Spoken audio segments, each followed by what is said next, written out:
everyone. How are you? How are you? This is the Taryn Lamp Show, Season 8, Episode 5, I believe. Hope everybody's having a good Tuesday and, off to a great start on the week. So please make sure you are sharing the Taryn Lamp Show. Please make sure that, hi Tracy, Leslie, I'm coming right to you. Tracy, I'd love to have you on the show if you are up for it. So anybody, I'd love to have you on the show if you're up for it. This is the Taryn Lamp Show. We are here most Tuesdays, and we are just learning people's stories. Everybody has a story. You have a story. No story's too big. No story's too small. I would love to have you on the show. This show is about positivity. It's about love. We've been going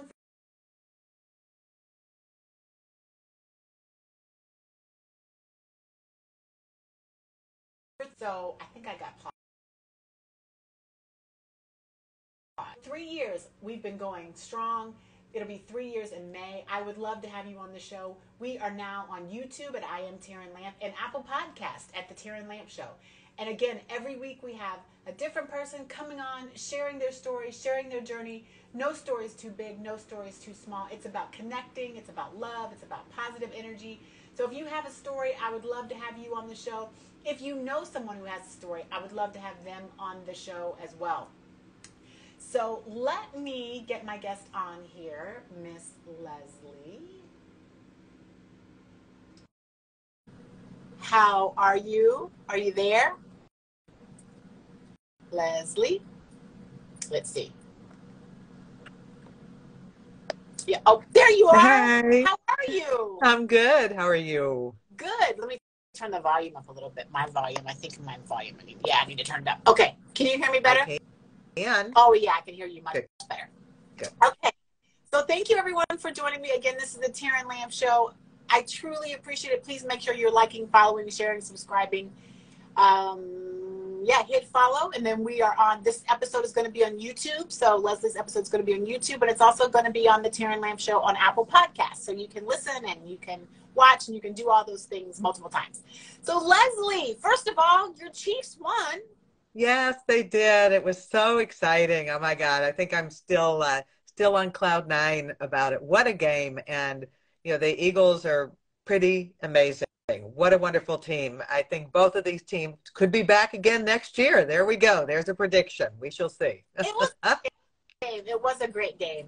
So, but I know you're partial. I know you're partial. So I am partial. I was so excited because I work with these guys. I know them. I know the time and the effort and certainly the sacrifices that are inherent in doing this and the pain that they play through, and they made it work. So it was pretty awesome. And you know what? So with that said, I want you to, I know a lot has happened since we talked last, and we kind of talked about it on the phone, but I was actually just thinking to myself when you were saying that, the hard work that they have put in. And, I want people to know what you do, but I'm also thinking to myself, there's some nutrition that goes into all those hard work and being able to keep your body that strong for what those guys do. So share with us your story, a little bit about what you do and kind of, what's been going on with you since the last time we talked, and then we'll get into some nutrition talk. Okay. Yes. So I work as a registered dietitian, primarily in the sports world is what I do. So this was my 9th season with the Chiefs, and was there more in person finally than before with COVID. So it was really nice to be back in the building with them. And that started in April through July, when they had a break until the season started. And then I had to take a little break as well because I had some breaks. It's like, hit by a car, went out walking. So let me tell you, it was a very, very interesting couple of months that necessitated not being with them out of concern for my health. I couldn't have anybody squeeze me. But, that's all resolved. And just as we talk about collision nutrition for the players when they're on the field, I had to employ some of those tactics for my own healing of figuring out what to do to, put myself back together so I wouldn't be like Humpty Dumpty. And I mean, truly, from the standpoint of the players, I mean, this is a team effort across the board. It is the hand-to-mouth activity. It's what they do in the weight room. It's what they do on the field. It's what they do when they're in the classroom learning. It's what they do for their mental health, emotional health, physical health, all of those. So truly, it does take a village. And it's really hard for them to screw up in the complex because there's really good food that's there with a food service staff that's willing to make them whatever at any hour of the day. How nice. Most of us don't have that in our own home. Now, when they go out, sometimes things go astray. But, I am not about perfection. I'm about consistency. That to me is really what I look at. So if somebody's doing things that are helping them to achieve those goals, 70 to 80% of the time, it's enough. Mm-hmm. We don't have to be perfect. So that's one thing I like about what you do. And every time we've talked, and if you guys listen to this or watch this, and you get a chance, if you're listening or watching today, and you get a chance to look at the story, when I promoted Leslie, one of the things I did purposely, because I know, Leslie, that you are about balance, right? You're not about this narrow-minded of what people consider to be diet. Right. I put pizza on your promo, and I put that because people always think I can't eat this, I can't eat that, and that's one of the things that you and I have talked about before.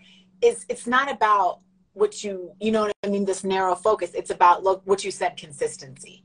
And I like that about what you say to people, because it's not it's not easy. Let's face it. It isn't easy, and there's so many, unfortunately, negative messages that are out there, and negative messengers are what I would call the sinfluencers, right? They're out in full force all the time about the food rules, about what you cannot do. And it never is the food.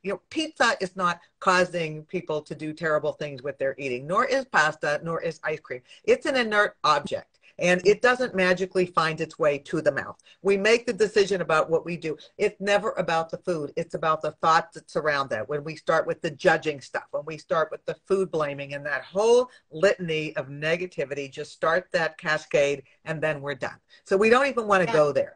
So, it's really inclusive eating. What are you going to eat versus what you are afraid to eat or what you think you shouldn't eat? It's so much better to be in that kind of a headspace when it comes to the foods we nourish our bodies with.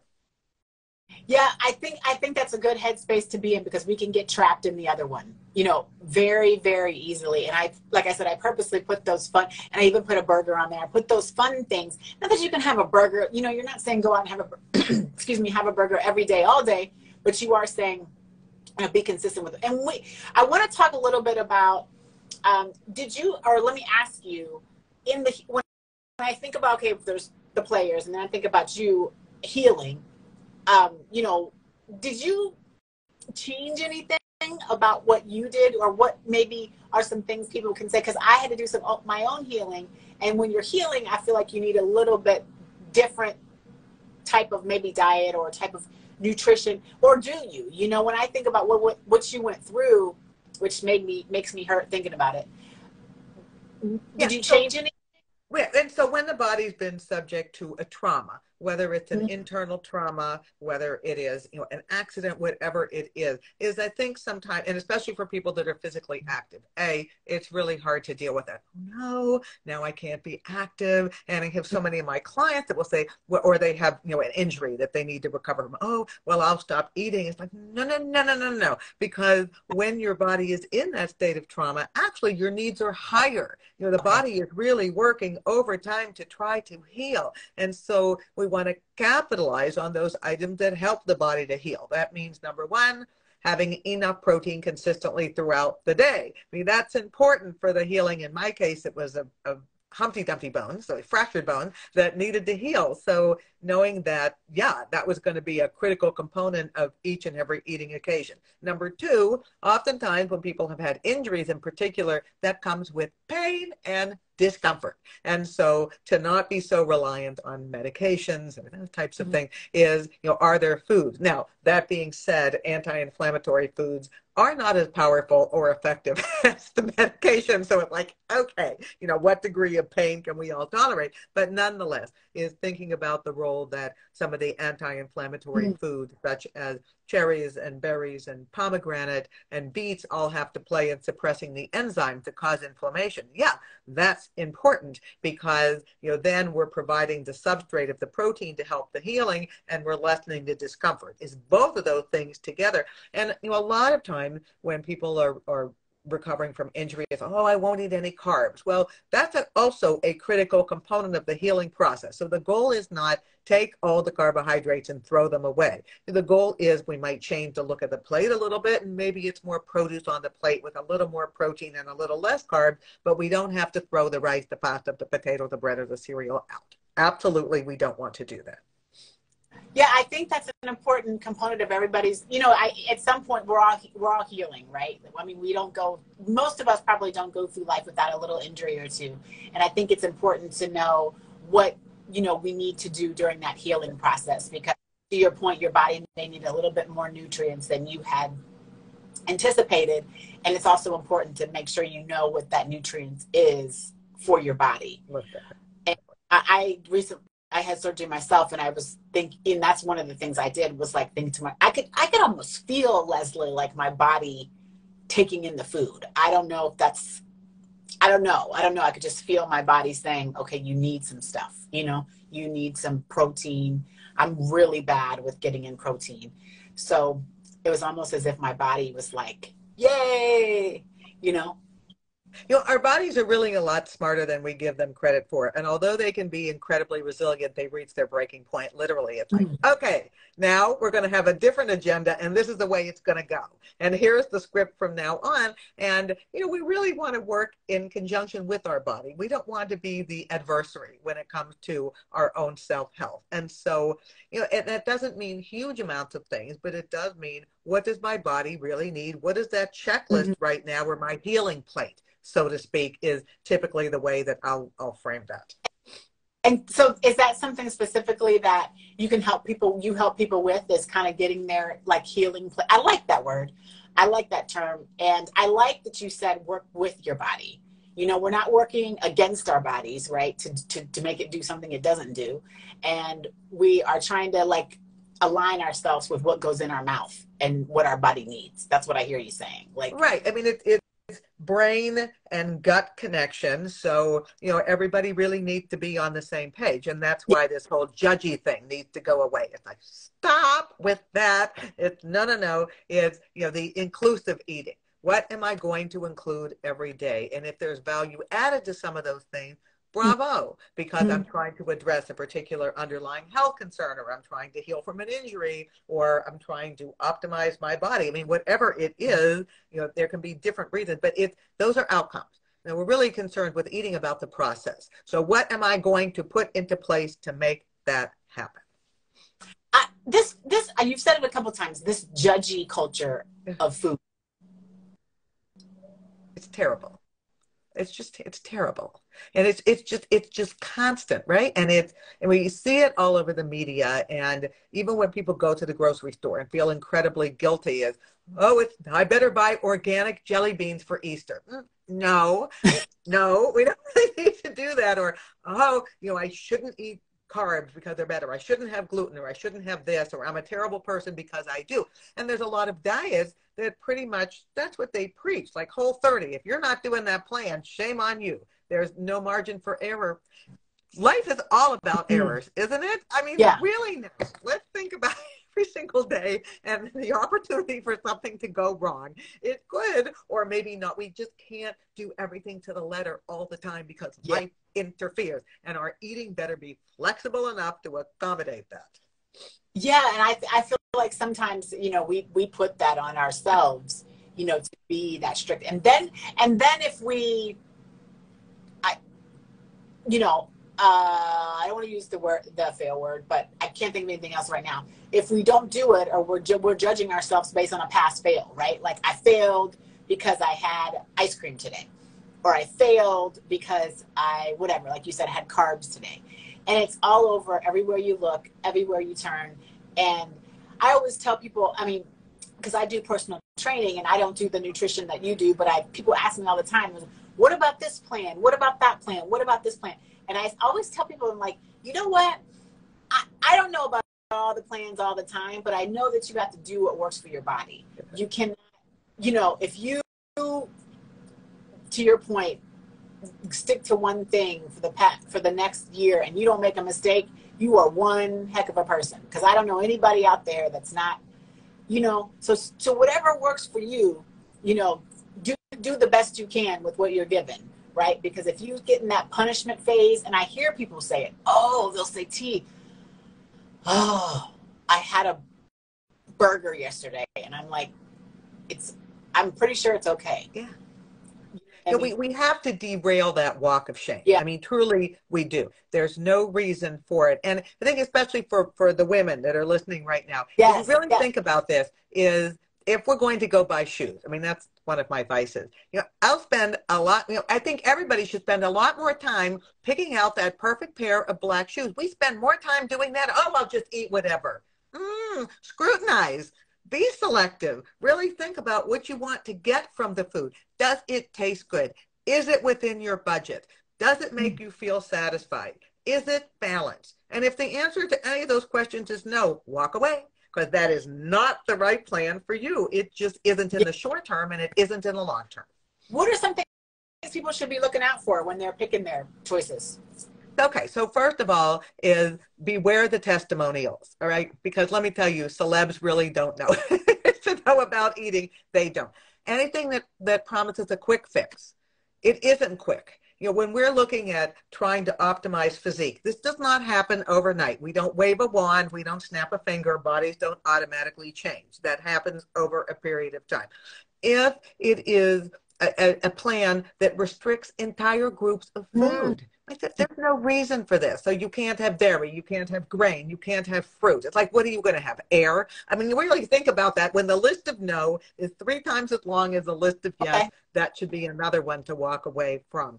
You know, and just even this idea that it's simple. It really isn't. I mean, certainly the concept of eating itself, that's simple. It's hand to mouth or glass to mouth, whatever it's going to be. But everything around that is really complicated. We need to think about it. There's a lot that happens before we eat a food. It's how it looks, how it tastes, how it smells, all those. Excuse me, we got some water. Oh. Yeah, I'm having a cough drop myself. All those things. Excuse me. All those things are critically, I get so excited, but they're so critically important to think about. And if it doesn't talk about exercise, right, you have to balance both of those. Yeah. So, okay. Give us some tips. We all know if you're watching this show and you're breathing, you know eggs are out of control right now. Everybody's saying, give us some tips on how to, and you mentioned it, right? If it's out of your budget, on how to maybe eat good on a budget. Yeah. So first of all, when we're thinking about foods, is you don't have to buy organic. There's no reason. You will pay more for it. You don't have to buy gluten-free unless you have celiac disease. Don't worry about it. Buy store brands. They're less money than the name brands are. Don't be afraid of the middle of the grocery store. Canned foods have a lot of nutritional value. Foods in a box, like cereal, has a lot of nutritional value. Even looking at canned meats, like a canned tuna, there's no waste with that. When you buy frozen vegetables, there's no waste with that. And if you buy a fresh head of broccoli and you throw away 3/4 of it, that's money down the drain. We can buy chicken that's shredded and frozen and ready to use, and that is less pricey. I'm a huge believer in using beans. Not necessarily green beans, but all the other ones. Chickpeas and cannellini beans and black beans and lentils and kidney beans, really a true bargain. And there are a lot of studies that have looked at the benefit of beans from the standpoint of overall health, from the standpoint of helping to manage weight, from the standpoint of controlling blood pressure, good for the heart. So bring them on. So, really, when we talk about the wealth on the shelf, that is not necessarily because you pay top dollar for it. It's because you pay things that help you to eat within your salary cap. That is critically important for all of us. And eggs, right, that's an example of it right now. They are absolute absolutely obscene in terms of the price. When we see them on sale, buy them. You can actually freeze eggs if you separate the white and the yolk. They will freeze. And I mean, even thinking about oh, I want convenience sizes. You pay double the amount of money for that. So instead of those cute little containers of yogurt, buy the big tub and then take a measuring cup and portion it out. You will pay less money if you do it like that. Yeah, I think that's a big thing going on right now because just groceries are, you know, a lot. But we all still want to eat. Hi, Ben. Thank you for joining us. So this is the Taryn Lamp Show, guys, season 8, episode number 5. I think we've got Leslie on talking to us about nutrition. And I just asked her the question of the hour, which I thought of because I was like, groceries are insane right now. So how can she gave us a few tips on, I guess, getting our health on the shelf or wealth on the shelf with our groceries on our budgets. And I like the ideas of getting the big things and portioning them out. I do a lot of meal prepping myself. And so I do portion out a lot of my food. And so then I'll have it, to your point, for a week. And I do also do the freezing thing where I freeze different things and make them. So far, that's kind of how I've been doing it. And a plan, I have a plan. So that age-old thing, I don't know if it's true or not, but I try not to go to the grocery store hungry. So I'm not eating. Well, yeah, I mean, we tend to buy more, or, right, we're eating, oh, look, half the sleeve of cookies was gone. We get to the checkout or whatever it is. And also with a list. Because if we don't have a list, it's a free for all. If we have a list and, for instance, if I want to try a new recipe, I have to buy oregano. And you get home and you find, oh, look, there's already 3 jars of oregano on the shelf. So those kinds of things are important too. That is me all day long. My husband's like, T, you have whatever it is I thought I needed. I have 3 of them. So, that inventory is really a good idea, especially with spices and canned goods. Take a look before you go to the grocery store. And even when it comes to spices, there's a lot of name brand ones, and there are some brands that we can find, I think Bahia is one of them, they're in little plastic packages, and they're less than half the price of the ones that are in the jars. Or maybe you have friends, neighbors that perhaps you split it. So, okay, I need some oregano, split it with somebody else. That way you're not paying the whole price for it. If it's an easy thing to do, you have an urban spice swap that works. That's a good idea. So, I mean, with different things, right? Because spices necessarily you can use for a long time, but other things you may not use for a long time that someone else, you can split that with someone that someone else may use too. And then you can borrow something from them that you may want to use. So exactly. I think that's a good idea. Now, I'm sure you see a lot of people have some obstacles. So what are the biggest obstacles to getting your nutrition together? What do you think are the, top 3 or 5 obstacles to getting your nutrition together? I think one is that you actually do have to carve out some time to do this. We can't just snap our fingers. Oh, a meal appears. It's like, no. So, how are we going to do that? And that's why planning can be really, really helpful. Number 2, I really wish everybody would go to Appliance Bootcamp. I'm serious. Everybody has things in their kitchen, like the blender. How do I use that? The mixer, the hot pot, the whatever is, take them out, dust them off, try it. Because there's a lot of those things that are incredibly time saving, like a blender. Yeah. For smoothies, you can blend it once and then just shake it up and use it for a couple of days. Right? That works. Or, the idea of an Instapot, it's great because you can make something, just put it all in there at the end of the day, you come home, meal. And those things can be extremely helpful. Number 3, I do think that is thinking about maybe the portioning as you're prepping. So if you have like a lunch box that you'll take with you, or even a couple of them, so you can portion it out and there it is, it's done. So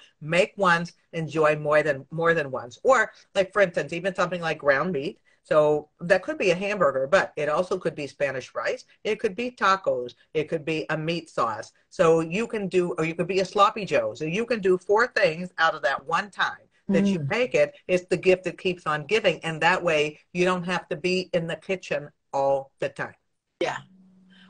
You're getting some likes on that one. You're getting some hearts. I like Appliance Bootcamp. I think I need to. Telling you, I have a chef that I work with, and we really thought about doing this because everybody has things. Either they forgot they were there, they got them as a wedding gift or whatever. It's like, Yeah. and now I don't know what to use with what to do with them, or it's so limited. Like most people, what do they do with the blender? Smoothies. Oh, that's fine. But we do a lot of making soups and then puree them because that gives it a different texture to do it that way. So there's a lentil soup cooking on the stove as we speak, and some of that will be with the chunks of lentils, and some of that will be pureed, just because it's a different way of enjoying it. We don't want to put it in boiling hot because then the blender just explodes, and that's not a good thing, and that's happened before. But the idea of really taking advantage of what it is that we have in the kitchen can actually be a time saver when we know how to use them the right way. Some people use air fryers. They love them. And you can do a lot with an air fryer, and there are some really creative recipes out there for using that air fryer too. I think maybe this goes along with the appliance boot camp, but I also need a pan boot camp.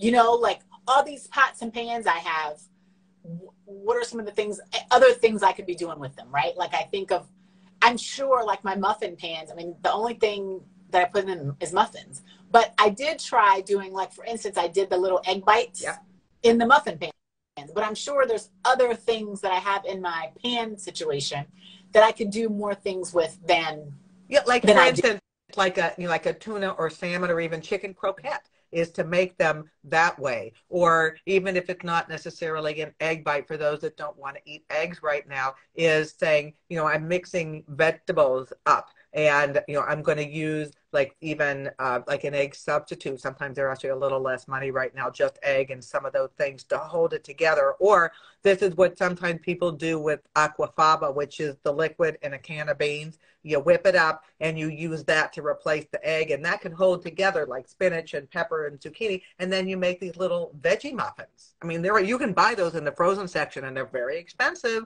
or we can make them ourselves. So that's another way of using that muffin tin. And even with pan, it's with, I have to bake the chicken. You can sear it on a pan on the stove. You don't necessarily have to put it into the oven. You can roast vegetables on a stove. It doesn't necessarily have to be in the oven if you don't want to make big volumes of things.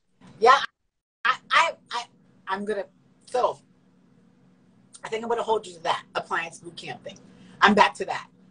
I like that. I love that idea. I think it's so great to know what we have in the kitchen, because I have a bunch of things that were given down to me that I don't know what to do. Don't know what to do with, or have never used them. Exactly. So guys, this is the Taryn Lamb Show, season 8, episode number 5. Leslie's given us a lot of tips on this 30 minutes. She's giving us things to do with shopping and for our groceries on a budget. She's talked to us about working with our bodies as we talk about nutrition, and some great tips as to how can we help our bodies when we are in healing mode and healing phase. And the final thing she just gave us, so if you are listening, I want you to listen to the whole episode, but I definitely want you to get to the end, because she's talking about us using the things that we have on our shelves. I mean, on our shelves at home, in our cabinets. And I'm holding her to this thing of Appliance Bootcamp, where we need to have something that we look at what kind of appliances we have and how can we make different things from them, because we're talking about how food right now is a little expensive, but we can make it work, and we can make it work for a healthy self. And how can we do that? So I love that Appliance Bootcamp thing. I don't know why. I've said it like 20 times. So I think, matter of fact, I'd love to have you do an Appliance Bootcamp for us on the show. There we go. We'll think about that. And I think the challenge to everybody right now is not just post the pictures of what you make, post the pictures of what you make it in. Yeah. Okay. So there we go, to get people thinking about that, what is on their shelves right now. Pull them out, dust them off, use them. I love that. So we have 1 minute left. And so everybody knows the last question on the show is, Leslie, I have these little cats in my backyard. I saved cats. It's a whole story. And everybody knows about curiosity and the cats. So what one thing are you curious about? Boy. You know what? I think at this point in my life, most curious about what I am going to do to preserve my gray matter. That's really a very, very big deal. So all about not just eating from the neck down, eating from the neck up to keep everything here intact. Train the brain. It's a really good thing. I love that. I love it. Well, thank you so much. I just realized I have this nothing to do with what we're talking about, but I just realized I have on the same sweatshirt from last week. And I've been saying to myself, maybe I should just have people come on in their sweatshirts, because clearly I just love coming on in my favorite sweatshirts. But there we go. I really all appreciate about the red tonight. We're rocking the red. So there we go. Valentine's Day red, wear red for women, whatever. Go. It's Heart Month, so we're with it. So I really appreciate you coming on, and I appreciate your tips, because I think they're timely, especially with regards to, shopping on a budget. And I like working with your body too, because I think sometimes with nutrition we work against our bodies, or we feel like we have to work against our bodies to achieve this judgmental thing that someone's put out there. And I think it's important to realize when it's time for consistency, when it's time to hold them, fold them, and walk away and run, with our bodies. So I really appreciate your time. I'm going to give you a buzz right after this, but I also just want to wish you well, and it's good to see your face live, and I'm glad you're feeling. It's great to see you. Thank you so much for having me here. And everybody will be good to yourself and each other. Until next week, this is the Taryn Lamb Show. Bye-bye.